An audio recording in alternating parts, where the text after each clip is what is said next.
আজকে সবাই বললো মাছ খাবো, মাছ খাবার পর আমি বললাম আমি তো মাছ খাবো না সানডেতে। ভিডিও এখনো চাই না, এটা না, এইটা তোমার।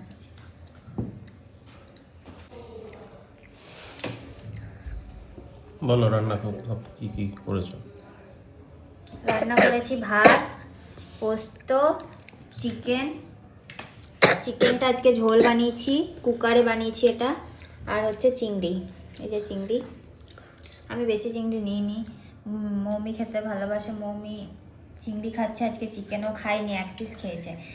তো আজকে সবাই বললো মাছ খাবো, মাছ খাবার পর আমি বললাম আমি তো মাছ খাবো না সানডেতে, আমি চিকেন বা মাটন কিছু খাবো।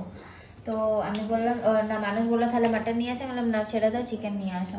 তো ওরা বললো কেউ খাবো না মাছ, মাংস। তো যখন চিকেন হয়ে গেল তখন ও হচ্ছে হ্যাঁ হ্যাঁ দেবে একটু করে, দেবে একটু করে। কেন গো? হয়েছে যখন তখন একটু টেস্ট করবো। হ্যাঁ, আমি তো আবার খেয়েও দেখে নিয়েছি। তুমি চিংড়িটা কেমন হয়েছে? কে বানিয়েছে একটু সত্যি করে বলবে? সত্যি করে কে বানায় দাও।